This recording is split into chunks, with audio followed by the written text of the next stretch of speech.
On a déjà tout à l'heure parlé un petit peu des blessures et de la prévention, surtout des blessures. Comment la tech peut prévenir ces blessures, comment on peut mieux les diagnostiquer, mieux les anticiper, mieux les éviter.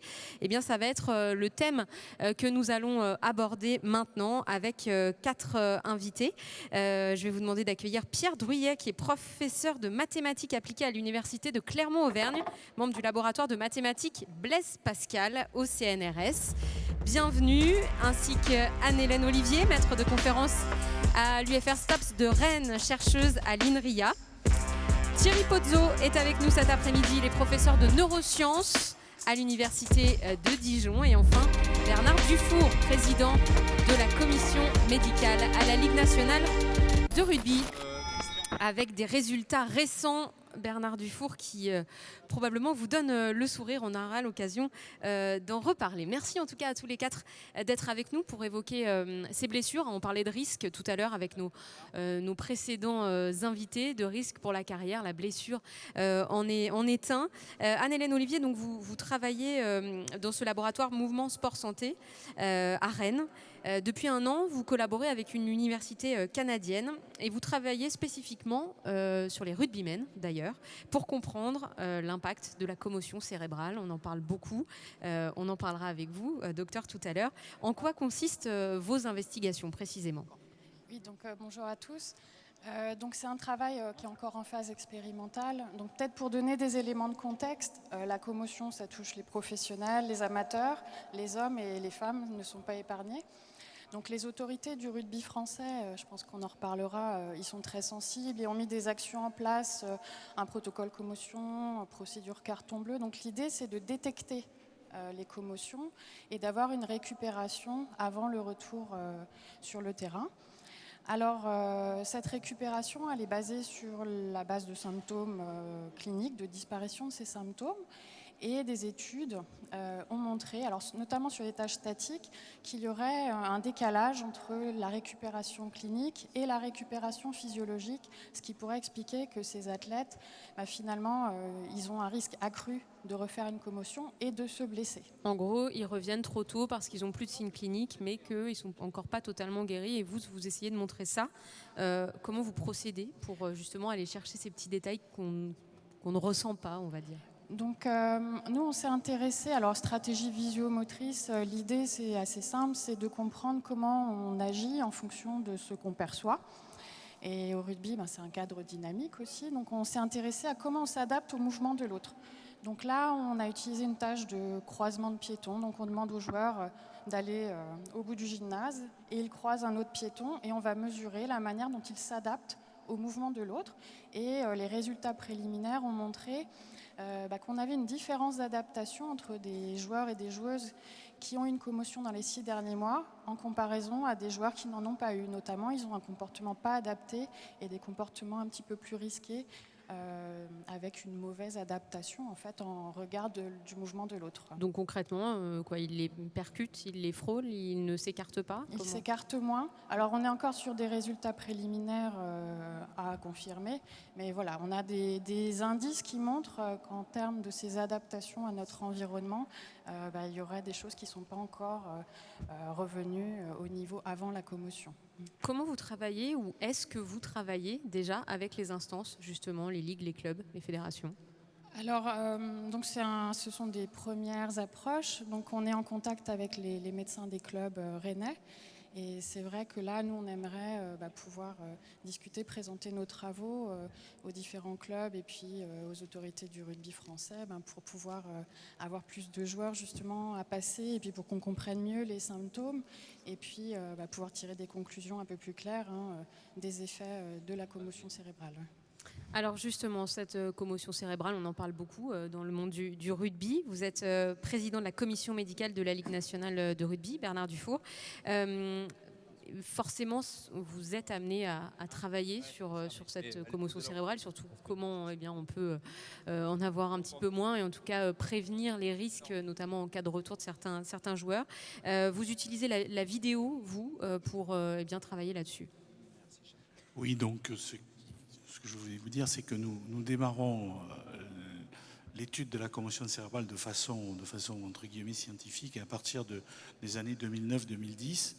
Et rapidement, on s'est aperçu qu'on ne maîtrisait pas toujours l'arrivée d'une commotion cérébrale ou le constat d'une commotion cérébrale pendant les matchs. Et donc nous avons remarqué, nous avons fait des études sémiologiques vidéo. C'était un petit peu présomptueux au départ, parce que les cliniciens, la vidéo, ils n'étaient pas toujours prêts à l'accepter, mais progressivement, on a pu détecter, on a fait des signes, on a écrit des véritables signes cliniques de la commotion cérébrale sur la vidéo.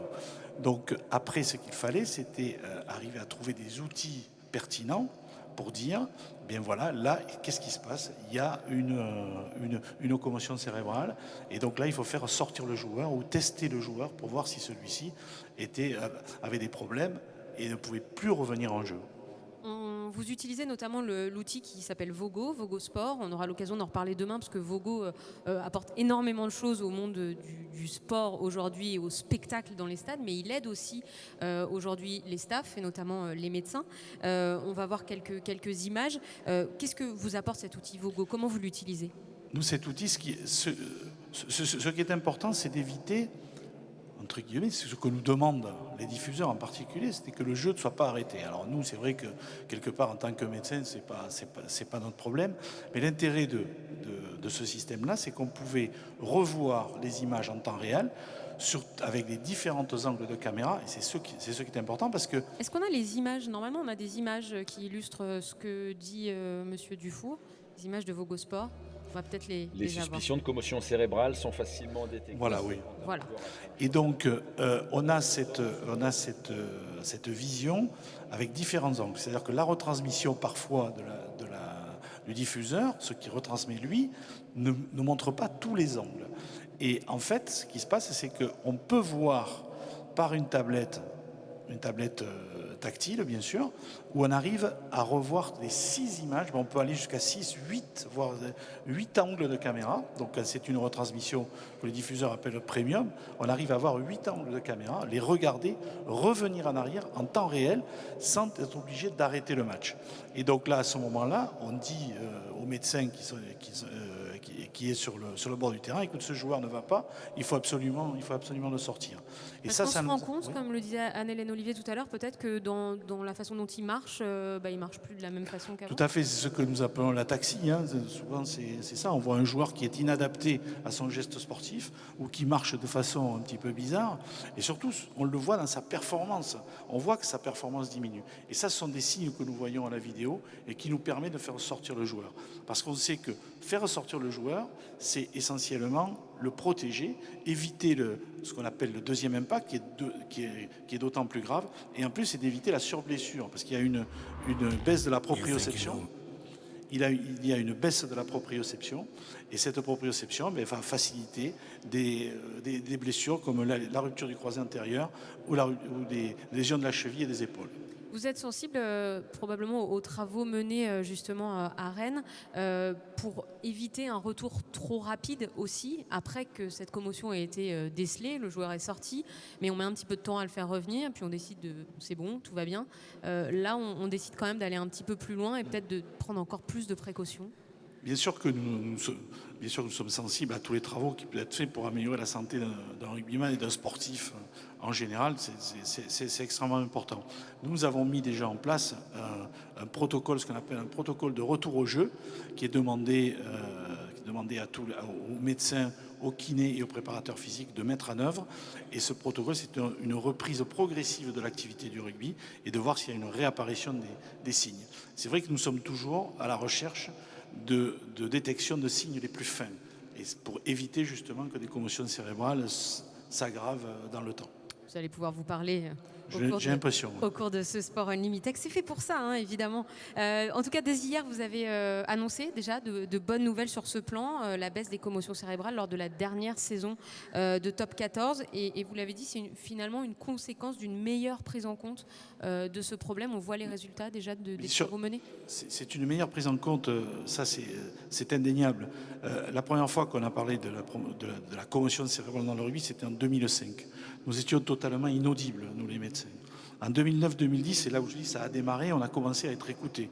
Et on peut dire que c'est en 2015-2016 où vraiment les instances nous ont écoutés parce qu'il y avait convergence des intérêts communs de tout le monde. On voyait bien que on ne pouvait pas continuer dans cette façon de faire dans le rugby. Le chaos était une gloire avant, hein, c'est-à-dire on mettait un coup d'éponge magique, on repartait et tout le monde était content. C'était le héros, le héros du cirque. Et le rugby ne doit pas être des jeux du cirque. Il doit être un sport comme un autre. Et donc il faut protéger ces joueurs. Voilà. Et donc nous avons, depuis que nous avons mis plusieurs donc il y a eu la vidéo qui nous a extrêmement aidé pour diminuer le nombre de commotions. Ça peut paraître bizarre de dire c'est en voyant la commotion qu'on diminue les... Mais ça fait prendre conscience aussi à tout le monde ce que c'est la commotion cérébrale. Ensuite, on a modifié la règle des remplacements qui a été beaucoup critiquée au départ et puis maintenant qui fait l'unanimité. Puis il y a les médecins de match maintenant qui sont là pour protéger le joueur. Donc il y a eu beaucoup de partir sur une autre façon de jouer. Cette prise de conscience a été faite dans tout le monde du rugby. Les arbitres qui ont été absolument derrière nous, et en particulier, il faut féliciter les arbitres français parce qu'ils ont été beaucoup critiqués parce qu'ils avaient énormément donné de cartons rouges. Et on voit que maintenant, tout le monde s'y met. Et World Rugby a été derrière nous en augmentant le nombre de cartons rouges. Et on va le voir dans cette Coupe du Monde si ceci continue. On aura un œil effectivement à viser pendant cette Coupe du Monde qui va débuter. Ça va être l'actualité des prochaines semaines. Thierry Bozzo, vous êtes ancien sportif de haut niveau, gymnaste, passé par l'INSEP et aujourd'hui chercheur en neurosciences au laboratoire INSERM de Dijon. Alors vous travaillez sur l'entraînement et surtout sur les conséquences d'un possible surentraînement. Racontez-nous un petit peu. Pas exactement, c'est-à-dire qu'en fait le travail qu'on réalise c'est... avec des patients, donc l'idée part d'un problème de santé publique, et donc un patient qui fait un accident vasculaire cérébral, donc il doit se rééduquer, et on doit trouver donc la période la plus précisément la période à laquelle on doit commencer le processus de réentraînement, de rééducation, et en même temps suivre le patient au cours de ce réentraînement. Et donc l'idée, c'est en quelque sorte, si vous voulez, d'améliorer les techniques actuelles qui sont basées, on va dire, sur plutôt des processus, ou plutôt des observations qualitatives du médecin, et d'y ajouter une quantification à partir des outils qu'on peut avoir et qui vont mesurer en quelque sorte le comportement du patient au cours de la phase de réentraînement. L'idée étant donc d'acquérir des données et de traiter ces données, entre guillemets, intelligemment, de façon à brosser, en quelque sorte, le portrait du patient à un instant T0, T+1, T+2, etc. Et au fur et à mesure du réentraînement, on va enrichir, en quelque sorte, notre connaissance du patient en fonction du processus de réentraînement, en utilisant des méthodes qu'on appelle les méthodes d'intelligence artificielle qui vont utiliser les données qui seront acquises au cours du réentraînement. On sait tous les capteurs qu'on peut embarquer sur le patient au cours de la vie de tous les jours ou encore pendant la phase d'entraînement, qui vont nous permettre de faire une espèce de modèle prédictif de ce que fera le patient à la séance suivante. Et autrement dit, donc, d'ajuster, et ça c'est très important, le dosage d'entraînement par rapport à l'état du patient ou du sportif éventuellement. Oui, ce que j'allais dire, c'est totalement transposable aux sportifs et notamment aux sportifs de haut niveau. C'est ça, si vous voulez, le modèle, c'est de passer du qualitatif au quantitatif pour revenir au qualitatif. J'explique. L'entraîneur, donc, il a une expertise incroyable, sauf que ce qui lui manque, c'est d'interpréter un certain nombre de données qui peuvent être maintenant mesurées, plus ou moins, fréquence cardiaque, actimètre, déplacement du sujet, etc. On peut mesurer le comportement du sportif. De passer, donc, si vous voulez, cette approche qualitative de l'entraîneur à des systèmes qui vont permettre de quantifier et ensuite de revenir aux sportifs, c'est-à-dire de personnaliser, parce qu'en fait, on a des quantités qu'il faut transformer à nouveau en singularité, c'est-à-dire en personnalisation de l'acte de l'entraîneur sur un athlète bien précis qui n'a pas le même profil que l'autre. On fait vraiment du cas par cas chez vous. Pardon ? On fait du cas par cas chez vous. Absolument. C'est pas totalement le cas de la science, normalement. La science fait des grandes généralités. Là, on va vraiment dans le détail homme par homme. Oui, ça c'est important de le mentionner parce que l'intelligence artificielle, c'est pas une solution miracle. C'est-à-dire qu'un entraîneur, il fait du cas par cas. Un thérapeute, il fait du cas par cas. Vous avez une lésion du cerveau, vous n'avez jamais les mêmes conséquences. Un sportif, il a des particularités, des qualités bien précises, même si c'est surtout dans les sports collectifs. Et donc, l'important, c'est de suivre ce cheminement, c'est-à-dire passer du qualitatif pour aller au quantitatif. Et ensuite, l'idée, c'est que l'intelligence artificielle, à mon avis, ne pourra progresser que si l'expert, l'entraîneur, qui connaît le sportif, ou le thérapeute qui connaît le malade, s'ajoute en quelque sorte aux connaissances ou aux quantifications qu'on extrait donc de nos mesures. Les outils dont vous parlez, les outils numériques, technologiques, ils existent aujourd'hui ou tout ça, c'est encore à construire? Alors, ils existent dans le domaine de la médecine. En termes dans le domaine du sport, c'est un petit peu plus compliqué. Il existe des capteurs embarqués. Maintenant, vous savez, il y a des podomètres, des actimètres. On mesure la fréquence cardiaque, la respiration, la façon dont vous dormez, etc. Donc, on peut, avec ces signaux physiologiques, essayer, je dis, de les interpréter, parce qu'on a des données, on ne sait pas toujours les interpréter, hein. Le médecin, l'entraîneur ou le scientifique, c'est ça qui est très difficile. Je ne veux pas dire qu'on va résoudre tous les problèmes, mais qu'à mon avis, ça peut être à terme intéressant, parce qu'on peut prédire justement un surentraînement, on peut prédire l'état de motivation aussi du sujet, c'est-à-dire que quand on distribue un entraînement, on voit bien qu'à un moment donné, on distribue trop, on donne trop, ou on donne pas assez. Donc il y a un ajustement qui est indispensable de façon à coller exactement à l'état, à l'instant T du patient ou du sportif. Ouais, le cas par cas, la personnalisation dont on parle. Alors des outils, eh bien, on en a parlé, hein, il y en a qui existent, le Vogosport que vous utilisez. Pierre Druyet, vous êtes professeur de maths à Clermont-Ferrand, vous dirigez depuis 2 ans un projet financé par des fonds européens et régionaux avec une start-up locale. Qu'est-ce que vous faites avec cette petite entreprise ? Donc, nous travaillons avec IPA, qui est une start-up spécialisée dans le data science en milieu sportif, notamment le sport de haut niveau.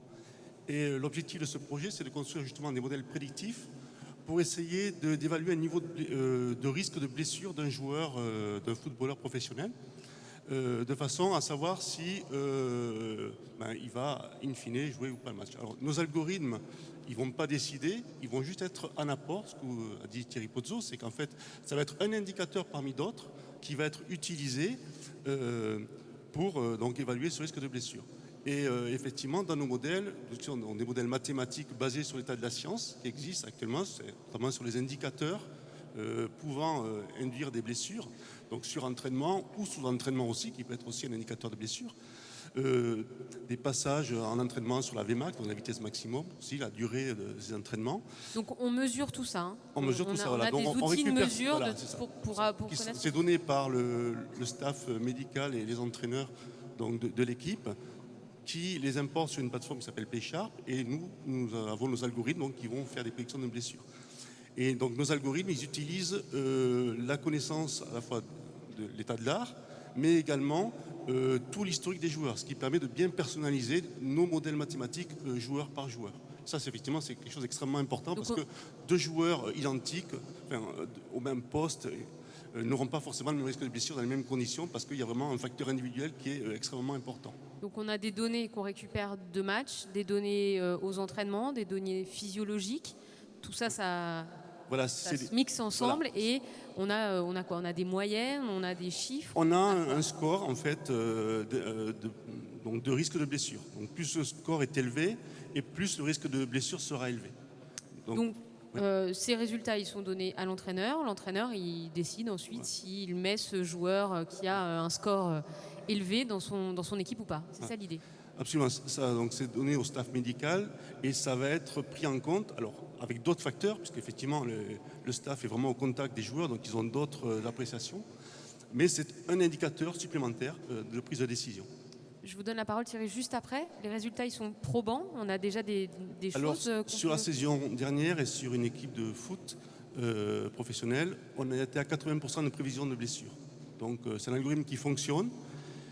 Donc 80% de prévision de blessure, c'est-à-dire que... 80% des joueurs qui ont blessé un match, on les avait prédits blessés. C'est-à-dire qu'ils dépassaient un certain seuil critique qu'on s'était donné.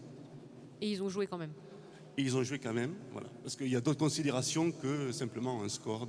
L'entraîneur finit par décider, bien évidemment. Thierry, vous vouliez ajouter Je quelque voulais chose? simplement dire que ce type de méthode actuelle, on en parle beaucoup, donc des banques de données, donc de l'intelligence artificielle, qui n'est pas vraiment une intelligence, mais qui est surtout un système de calcul très sophistiqué. Enfin, pour moi, c'est ça. C'est vraiment, si vous voulez, l'objectif, c'est d'en faire une solution qui associe donc une équipe multidisciplinaire. On ne pourra pas remplacer l'entraîneur. On ne pourra pas remplacer le médecin, la machine ne pourra pas faire ça. Mais ce qui me semble dommage, c'est de ne pas pouvoir intégrer l'expertise et de l'entraîneur et du médecin dans des systèmes qui vont nous permettre de formaliser cette expertise. C'est un peu ce qu'on essaie de faire là avec cette solution. Oui, donc ça. On commence à s'en approcher. Absolument, et quand il y a un désaccord entre la perception du staff médical et nos algorithmes, à ce moment-là, il y a un dialogue qui s'installe pour comprendre pourquoi est-ce qu'il y a cette distorsion entre les deux avis. Donc effectivement, le dialogue existe. Et justement, la prise en compte, la réaction des joueurs notamment à cet algorithme, c'est quoi ? Est-ce que les joueurs le prennent de façon positive ou est-ce qu'ils sont un peu réticents quand même ? Parce que bon, ça peut influer sur leur place sur le banc ou pas. Hein. Les joueurs n'ont pas connaissance de ce score-là, de cet indice-là. Il est fourni au staff médical. Et encore une fois, ce n'est pas l'algorithme qui va décider, in fine, c'est quand même le médecin qui va décider. Ils sont au courant qu'ils sont, entre guillemets, la cible de tests et de chiffres et tout ça quand même. Ils sont un petit peu au courant, mais voilà, ils n'ont pas le détail des algorithmes. Et surtout, actuellement, on est en phase de prospective, donc ce n'est pas quelque chose qui est vraiment établi et bien calibré. Donc, comme je dis, on a 80% de bonnes prévisions. C'est à la fois bien, mais aussi, il y a une marge de progression importante à réaliser en termes de recherche. Voilà, donc actuellement on est encore en phase de prospection, donc voilà, c'est juste un indicateur supplémentaire. Donc prospection dans le milieu du football, là c'est en tout cas avec une équipe de foot. Dans le rugby, on pourrait imaginer ce genre de solution aussi pour prévenir les blessures, pour éviter la casse. Oui, tout à fait. Déjà, nous le faisons déjà dans le suivi biologique, de rechercher les états de surentraînement, une étude psychologique aussi, par des tests que nous faisons tous les matins quand le joueur arrive à l'entraînement pour savoir dans quel état il est. Juste ce que je voulais dire sur la particularité du sportif de haut niveau, c'est que le sportif de haut niveau, lui, veut toujours aller sur le terrain. Et on peut toujours douter, un sportif de haut niveau qui ne veut pas aller sur le terrain, il faut toujours être inquiet quand même. On se dit, est-ce que vraiment il veut être toujours à un certain niveau ? Donc moi, ce que je dis le plus souvent, c'est que je dis que le sportif, il doit être protégé. On fait partie d'une équipe, le sportif fait partie de cette équipe, et on doit le protéger parce qu'il va aller au-delà de ce qu'il peut penser faire. Et ça vous est déjà arrivé de dire à un sportif, non mais tu veux aller jouer, mais tu n'es pas capable de jouer ? Oui, c'est assez courant. Et tous les médecins d'équipe, le domaine que je connais, c'est le rugby, tous les médecins d'équipe sont ça. Mais ce qui se passe parfois, c'est que, et là on se demande ce qui se passe dans le cerveau du joueur, c'est que parfois nous on estime qu'il ne peut pas jouer et puis le joueur va être extraordinaire. Et il va aller au-delà de ce qu'on pourrait penser. Donc il y a quelque chose encore qui nous échappe sur les capacités. Les limites. Vous avez écouté les limites du corps tout à l'heure ? J'ai vu la gymnaste tout à l'heure. Pour elle n'a pas de limite. Elle, vous allez lui expliquer qu'elle est un peu fatiguée, elle a ci, elle a mis. Non, elle lui dira non, moi je vais faire des kilomètres. Et ça, c'est le sportif de haut niveau. Et c'est la particularité du sportif de haut niveau. Pour terminer, on a beaucoup parlé d'algorithmes pour prévenir les blessures, les éviter. On n'a pas trop parlé de réalité virtuelle. On aura l'occasion d'en reparler au cours de l'après-midi. On va conclure là-dessus. Anne-Hélène Olivier, vous l'utilisez, vous, la réalité virtuelle, dans vos différents travaux ? Oui, tout à fait. Donc, comme le disait Thierry Pozzo, la multidisciplinarité est essentielle dans nos recherches. Donc, c'est vrai qu'à Rennes, on a la chance d'avoir un lien étroit entre l'INRIA, les sciences du numérique, et puis le laboratoire N2S, les sciences du mouvement. Donc, c'est vrai que dans nos approches, on utilise beaucoup la réalité virtuelle. Donc, nous, l'intérêt, c'est qu'on peut standardiser ce que voit l'athlète. On peut répéter la même condition sur différents athlètes, donc c'est un outil très puissant pour nos études. Et c'est vrai que là, dans le cadre de cette étude sur les commotions, donc on a besoin de données réelles pour avoir les bonnes conclusions qui vont nous permettre de valider la réalité virtuelle, est-ce qu'on observe les mêmes comportements, Et ensuite, c'est vrai qu'on aimerait pousser et amener le casque de réalité virtuelle dans le club pour pouvoir évaluer effectivement en collaboration avec l'équipe médicale sur des nouveaux protocoles pour essayer de mettre finalement diagnostiquer, le joueur directement en condition de match peut-être, mais avec le casque pour voir s'il est capable de revenir. C'est possible ça ? Oui, exactement. Et puis on se rapproche du terrain. Faire venir 6 joueurs en même temps au labo, dans le gymnase, c'est assez lourd. Là, l'idée, c'est de venir au club et puis de proposer des nouveaux outils de diagnostic, voilà, dans un souci d'équipe et de collaboration pour mettre en avant ces symptômes de la commotion. Voilà, beaucoup de recherches en cours autour de cette blessure et de la prévention de la blessure. Merci beaucoup d'avoir partagé vos recherches, vos expériences, vos témoignages. Merci, un grand merci d'avoir été avec nous.